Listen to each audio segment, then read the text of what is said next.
All right. Thank you for coming out this evening. This topic of microaggressions, especially on colleges and universities, is not just a professional concern of mine, it's also a personal one. So when I was putting together this topic, I thought long and hard about what I wanted to share in the short time that we have. So I'm really pleased that you all turned out tonight, and I hope it is a productive evening for us, and we can move forward as a university. Every day of my life, and I literally mean every day of my life, I feel like I face one microaggression or another, some type of discrimination of one kind or another. And it not only happens in my community, but microaggressions clearly also happen at universities. I've not faced a lot of discrimination on this campus, but I've faced enough to be aware that it still exists on this campus. So I'm going to put myself in the place of not just a professor talking about microaggressions, but in the place of students and how they encounter microaggressions on not necessarily this college, but we're going to talk a little bit about this college, this university, but also at other colleges and universities.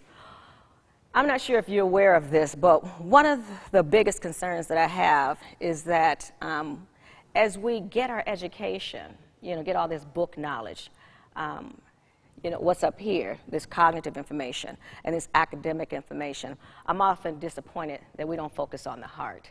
And so too many of us are leaving universities quite educated, but not enlightened when it comes to cultural diversity, or cultural differences. So we continue to have these challenges. So let's go ahead and get started. So as I was preparing or looking over my comments, I received this message on Facebook, 2 days ago. So it says, so, being that I have absolutely despised my college experience so far, I was contemplating if enduring what I'm going through and will continue to go through is worth it or not. So we're already talking about a student who's been recruited to a college, but retention in the first semester is already an issue. I've never hated a place so much in my life, nor have I ever felt too misplaced, or she says so misplaced and misjudged, but I will prevail because in the hardest of times I always have. My second graduation will be my reward for pushing through. That's all I'm looking forward to. And then continues, it's not diverse at all, and I just feel out of place so far because I've always been in very diverse schools. So as I think about microaggressions in colleges and universities, we do or are doing a much better job of recruiting a culturally different population, not just international students, but students in the United States. And each year I look forward to our schools boasting about the numbers being higher. So we are recruiting a little bit better, but I don't think we're retaining our students as much as we possibly could.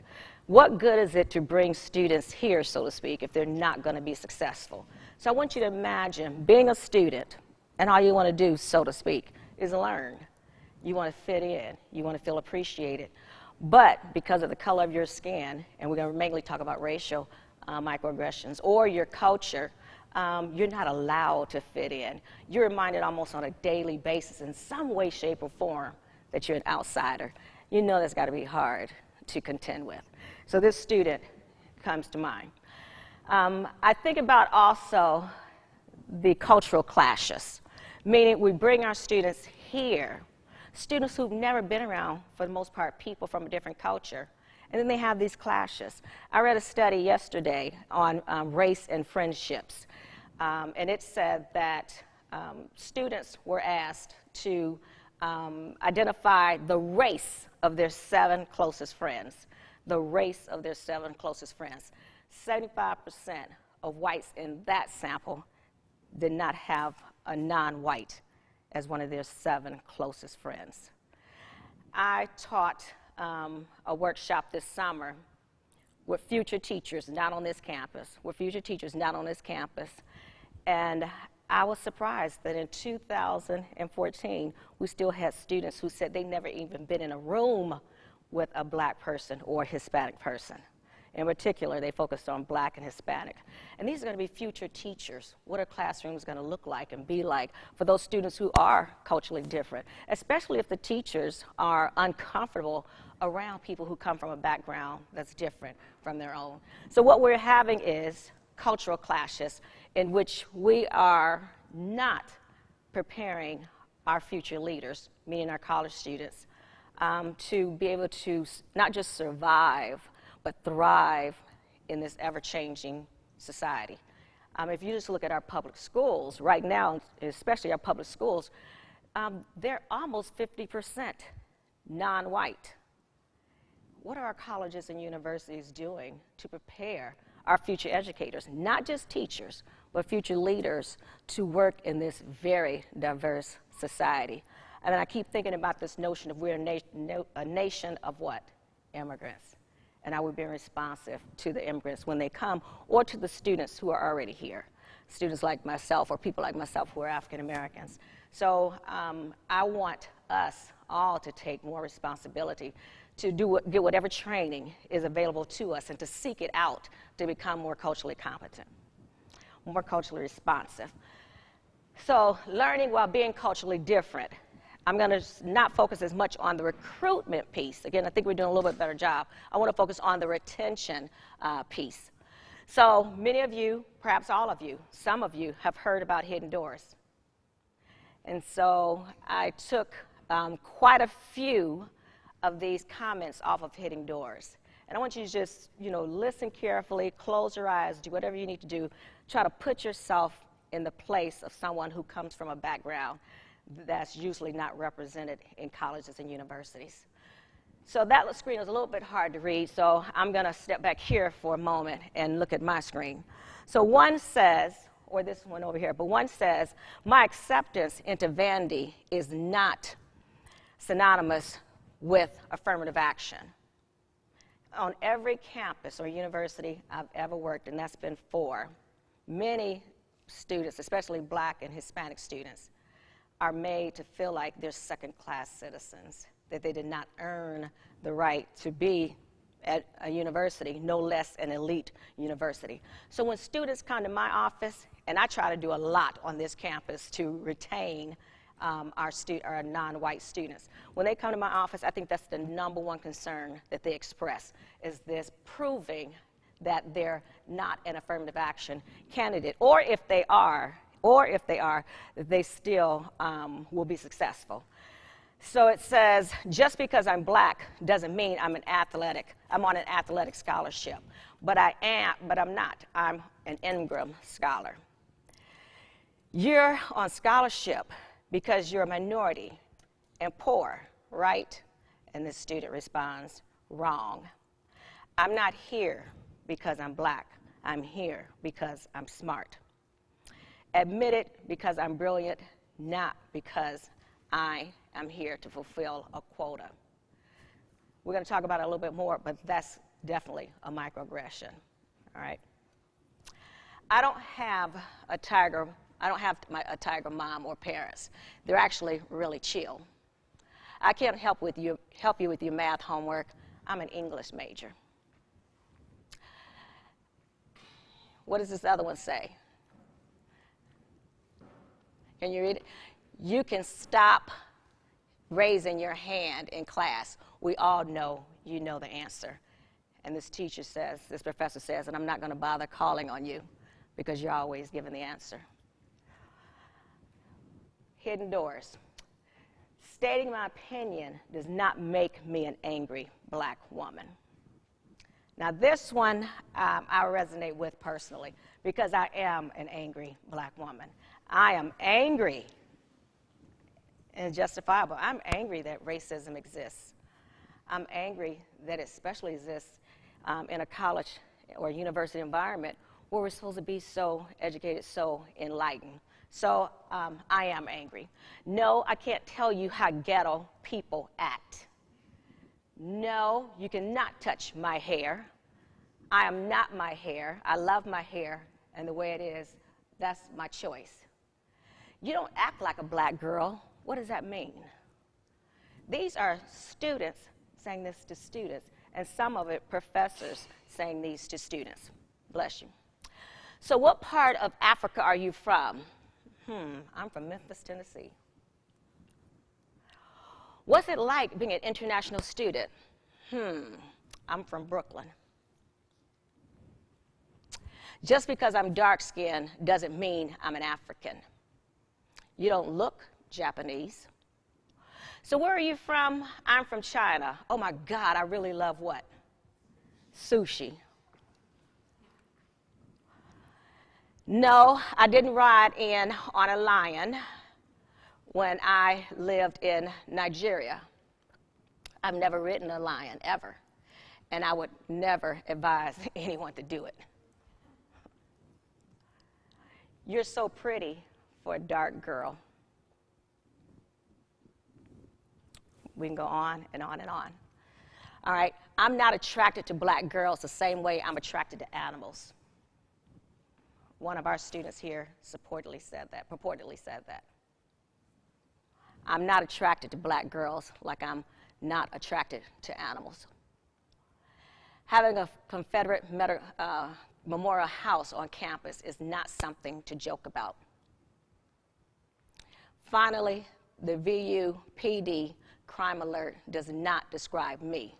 No, the VU PD alert was not about me. And honestly, those were most likely African-American males. Just a few more, or one more. I lost pride in my culture when I came here, and it's taken 4 years to learn to be proud of it again. So what's going on? I'm calling it deficit thinking. The less we as students and professors know about each other, the more we make up. The less we know about people who come from a different culture, the more we're making up. And this is one of the reasons on college campuses and universities, colleges and universities, we need to, in every single class, and I really don't care what the subject area is, start preparing our teachers, our educators, our professionals, our future leaders to be culturally responsive, not culturally assaultive. So deficit thinking. Saw this not too long ago that said fear fueled by ignorance results in a dangerous mixture of what? Hate. How do we go from this fear, this ignorance, this hate, this not knowing about each other? Well, one part is to actually get a handle on what microaggressions are. So microaggressions have 3 types. One is microassault, which would be explicit verbal and nonverbal racist remarks. All right, attack. Microassault. Second one is called micro-insult, and these are subtle messages. Subtle messages. Sometimes you have to think, what did that person just say to me? And it might take you a couple of hours or a day to finally figure out, what did he or she mean? All right, but subtle communication that conveys rudeness, insensitivity, and demean a person from a different racial background. And then the third one will be micro-invalidation, and these will be messages that exclude, negate, nullify, discount, disregard, you name it, the psychological feelings, thoughts, beliefs, and actions of others. So those are the 3 categories. Did you hear any of those microaggressions from the comments just made? Loaded with microaggressions. A different visual is this one. I want to be more explicit. We list only about 8 or 9, or Sue and others list only about 8 or 9 microaggressions. But there are more. But let's just start with those. There are more. So one of the microaggressions that's mentioned is ascription of intelligence. And you heard that in several of those comments, including the ones about affirmative action. You can't possibly be here on your own merit. You had to get in on some other merit. Or too many times to our Asian students, comments saying, well, you're really good in math, or you're not really good in math, and you're majoring in what? English? All right, I've heard students on this campus say that they drop classes when they have Malaysian students or when they have other Asian students or Chinese students in their class because they're going to break the curve and they want that A. So they drop the class. All right, the less we know about others, the more we make up. Assumptions of intelligence or ascription of intelligence, but when it's primarily black and Hispanic, would be one that we lack intelligence. We're not as capable. Second-class citizen. There have been times when I had students say to me that they were walking across campus with their book bags on, and someone would say, or walk into a building, and something spilled on the ground in the cafeteria, and someone would say, "Can you clean that up?" No, they're a student. But it's assumed if you're black or brown, you can't possibly be a student, no less a professor. All right? Pathologizing cultural values and communication styles. This often comes under the guise of, why are you people so, and you fill in the blank. So you name it.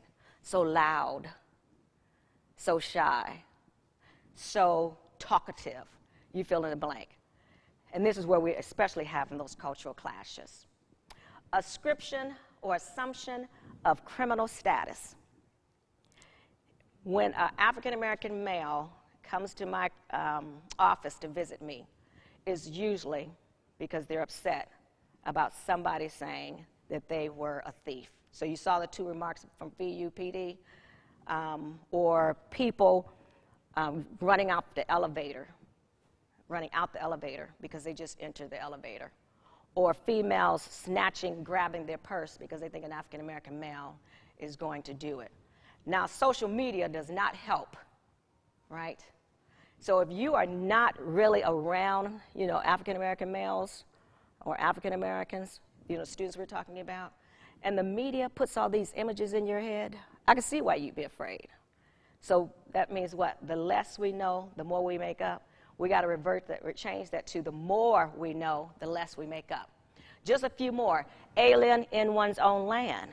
You heard that from several of the Hidden Doors comments. Where are you from? Well, I'm from, and you name a state in the United States, and they're like, no, where are you really from? Because you cannot possibly be an American. Now that, I think, happens the most with our Asian students, all right? Color blindness. I think many universities are guilty of color blindness. And what we mean here is that we're afraid to talk about race. We avoid talking about race. We walk on eggshells. We get defensive when we talk about race. Yet racism is in our face every single day, all right? So the colorblind philosophy, the belief that we're all the same, difference doesn't matter, really discounts who all of us are as cultural beings. Myth of meritocracy. This is kind of like the affirmative action piece as well, where we're saying something to the effect, I became successful by working hard and following, the rules of the American dream. Why can't you be successful? But when the cards are dealt differently, it's a little bit more challenging to be successful. All right? And last one is denial of individual racism. Denial of individual racism. This is where we usually say we know one person of color who we profess to be close to. So we generalize from that N of one and say, well, since I have one friend who's from that background, then what? I can't possibly be racist, or I can't possibly discriminate. Again, micro insults, micro assaults, and micro invalidation I experience in one way or another, and I know many of our students do almost every single day. Not necessarily on campus, although it's on campus, but definitely in the larger society. All right. So I just want to put this on your mind as well. Microaggressions fall under Degrees of Prejudice by Gordon Allport. And I think because certain kinds of discrimination and prejudice are illegal and will be sanctioned, we've moved to the more subtle ones. So physical attack and extermination, not allowed, right? Illegal. But what you heard or what you saw with those messages from your colleagues, your students, what's called interlocution, verbal and nonverbal messages that are really painful for our students to experience, as well as a little bit of avoidance. I was saying that I was not going to go over 20 minutes, and I see that I am. I get passionate about this. So let me just say a few more things. I'm not sure if you saw this recently. If racism is something you're sick of hearing about, imagine how worn out we feel facing it. Again, almost daily. I'm going to end by saying that it's our responsibility as future leaders, or as just human beings, fellow human beings. It's our responsibility to get more enlightened, to become more culturally aware, so that we can not only keep recruiting this culturally diverse student population, but also retaining the students once here. So with that, I want to say no one is born a racist. Racism is learned. And just as racism is learned, it could be unlearned. Thank you.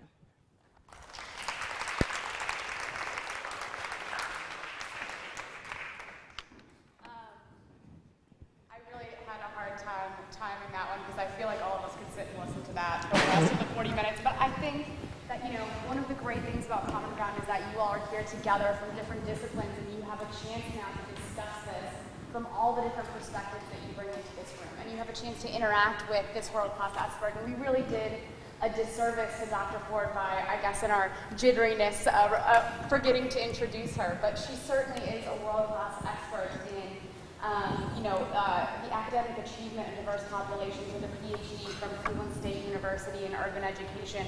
We certainly have someone here with an incredible amount of knowledge about this topic, and so take advantage of it. I hope that Dr. Ford, you walk to different groups and interact. And we'll also have, so what will happen now is we'll have about 20 minutes, 15 to 20 minutes of time for you all to sit in these groups. And if you're not in a group, I encourage you to please come in and join one, and try and stay with people who are not your friends or not your program.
now would be that time. So I'm going to hand this around, and please go ahead and put those questions out there, and hopefully we'll get more great discussion going. So Yes. So I do agree that there's a notion that no one is born racist. My common impression, I guess, is while no one may be born racist, we are all born into a world that is kind of controlled by systems that perpetuate racism, both institutionally that has systematic racism on a daily basis. So I'd love to hear you comment on ways in which we can challenge or join the fight in an attempt to kind of dismantle those systems that perpetuate racism. I think that might have been discussed a little bit at this table. I see you shaking your head. Now, first of all, if I could solve it all, we probably wouldn't be here, right? But I do have some ideas. And I'm going to use a personal example. I have a grandson who will be 3 on the 14th. My son intentionally moved out of the suburbs once he became a father, and he and his wife, and moved into the downtown area, because the downtown area in Columbus, Ohio is much more diverse. So my grandson is coming into contact with children from all walks of life, low income, high income, those who have a higher education degree, those who don't, and people from different racial, ethnic, and religious backgrounds. So he's trying to raise his son to, be that future generation that is not by any means colorblind, but is welcoming of differences, and who can survive in this diverse world. And he, meaning my grandson, was born in 2011, and that's the year, for the first time in the history of the United States, over 50% of children born were non-white. So his, kindergarten classroom is going to be the most diverse classroom in the history of the United States. So it's what he's doing as a parent to expose his child. And then, I think preschool to 12th grade settings that focus on, first of all, we got very segregated schools, right? So that's an issue. We got white flight. Nashville is 25%, I think, African American, and a little under that Hispanic. But what does metro proper schools look like? So we got a lot of white flight. So we're not even giving our children an opportunity to be around each other. And so there was this one slide, that kind of had that arrow, where I said interlocution, and then I looked at the time and we were running out. The next one was avoidance. So how are we going to fight this if certain families are avoiding each other? And I mean intentionally avoiding each other. So they're not going to be around each other. So it's the less we're around each other, the more we're going to keep making up. The curriculum has to change in K to 12, in preschool to 12 settings. We have a colorblind curriculum. Many children learn to have an inferior sense of self by not seeing themselves reflected in the curriculum or even children's literature. I'm disappointed that in 2013, Lee and Low Books reported that only 7% of children's books were about minorities. We're going to just go ahead and say minority groups. 93%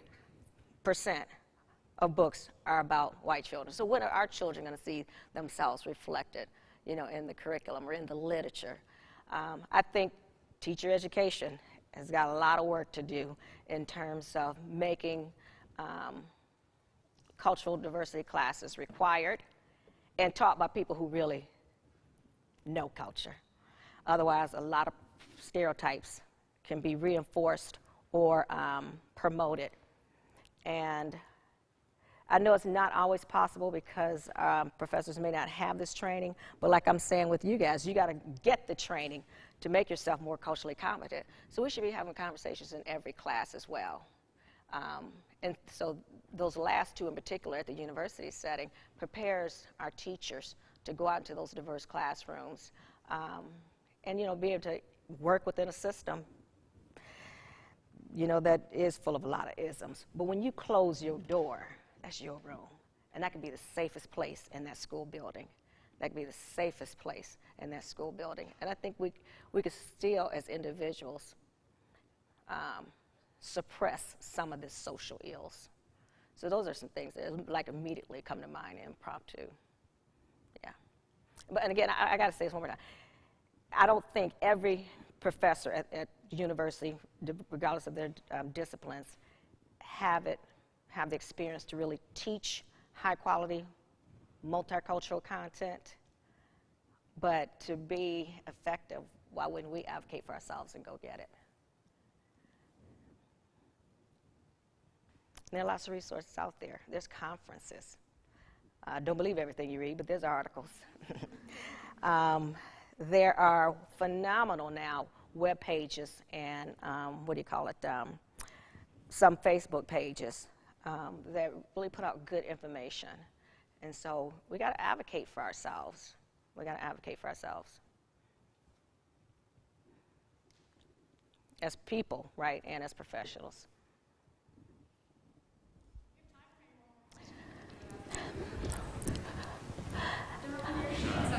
You know, well, while you're thinking of your question, I do want to say one more thing. So I love the 20 minutes, but clearly I got a lot to say, even though I'm tired. I want you to think about this. Many times, sometimes, when I see prejudice and discrimination, many of the people who said it will say something like, I didn't mean it. You know, I'm sorry, I didn't mean it. There's this notion of disparate impact in the discrimination or legal world. And disparate impact is not about the intent. It is about what? The outcome. So I just bought a new car. And when I was pulling, 2 Saturdays ago, something like that, when I was pulling out of that lot, this truck almost hit me. And I'm screaming. First of all, it's new. I wasn't worried about myself. I was worried about my car.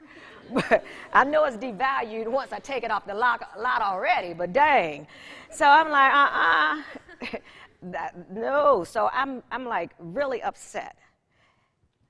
Think about it. If that person had actually hit me, would I be concerned about whether they meant it or not? No.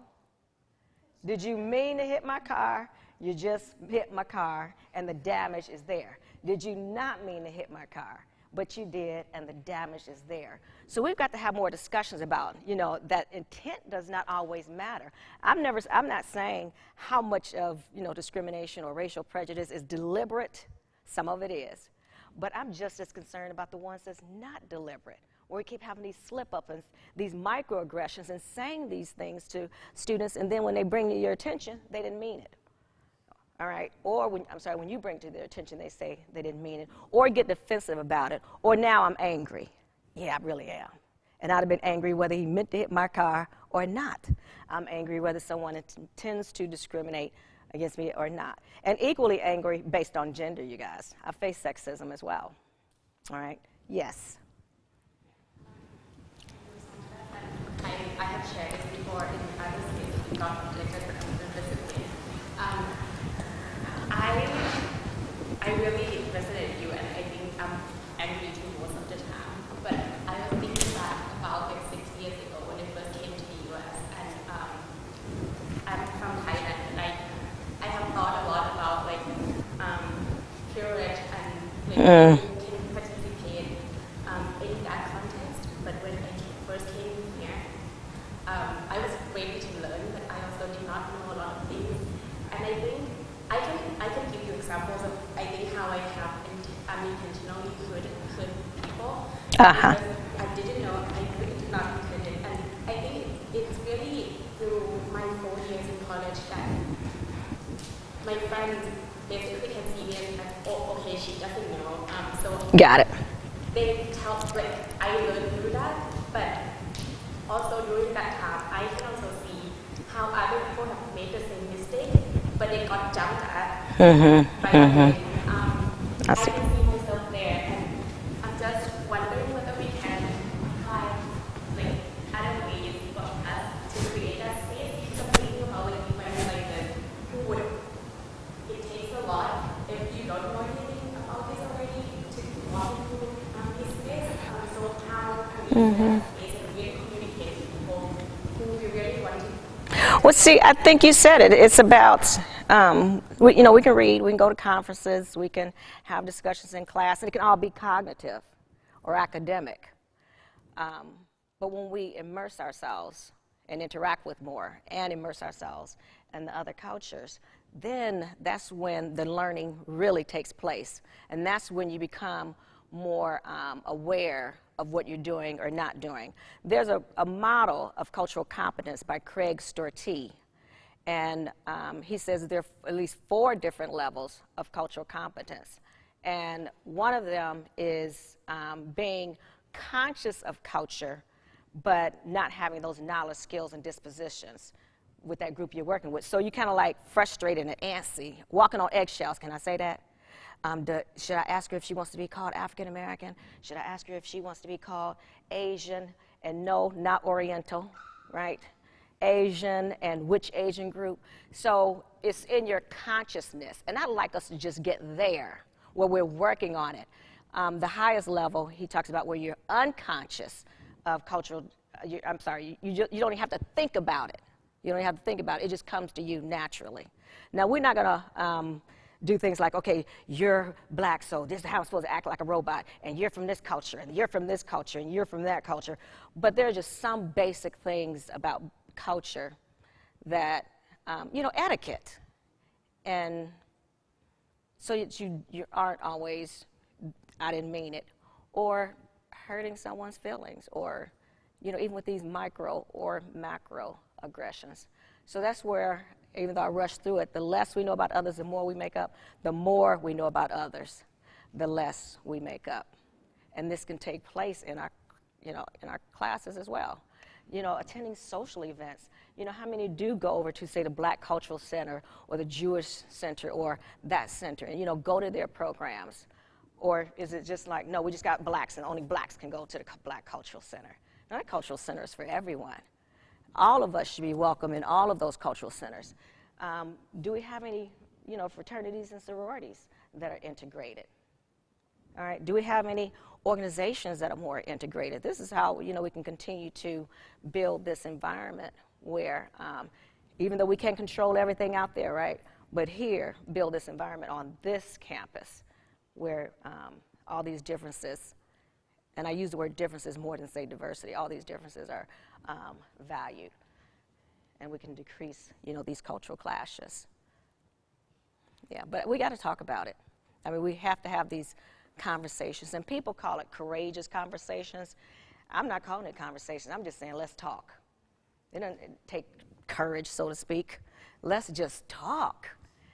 Let us share with you how we feel, and we'll listen to how you feel as well, so we can make this every place we go a better place.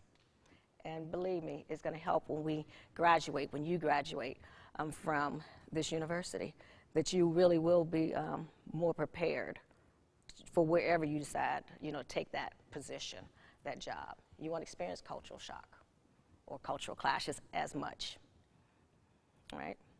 So I will be happy to send our hosts some resources that I just actually shared today in my diversity class. I would love for everyone to get a culturegram. I have over 200. Well, how many did I send you? 12? How many did I give you? 12 culturegrams? I have over 200 culturegrams. So if you're saying, oh, we're going to South Africa, you don't just go to South Africa and just do your thing. You learn about South Africa. You don't just go to, you fill in the blank, Togo, and like, oh, I'm just going to go and take a vacation. If you are culturally assaultive in another land, you may not make it out. That's why I don't do international travels. But anyway, I know, staying right here. So you may not make it out. You have children in your classroom who are from, you say, El Salvador or Haiti, or you name the place. Get these culturegrams, and many of them are on your cell phones, your iPad or your Gpad. There are ones where you could answer like 10 or 15 questions about yourself. And then you click on that, then they give you a little profile. And then you click on Togo, and it's going to tell you where your clash is going to be across gender, across verbal messages, across superior, messages, across superior, inferior relationships, and by meaning like an older person and a younger person. We got to just keep that in the forefront so that we can just always try to be more responsive to the students that are in our, or to the people that we come into contact with. And with that, I think it's be a great place to end it. We're going to send out some of the resources to all of you all as well that Dr. Ford has sent us, and many more. So if you're on the email list, if you signed up, you will get those. And another thing I want to put a plug in for is crucial conversations. If we want kind of another space to, I know there are some crucial conversations people in here, and there's going to be another talk this year, and I encourage, we'll blast that out when that happens as well. But let's give a round of applause to Dr. Ford. Yeah. And I got to say, I do like crucial more than courageous, because it is crucial. So let's end on that note. Thank you all. Appreciate you.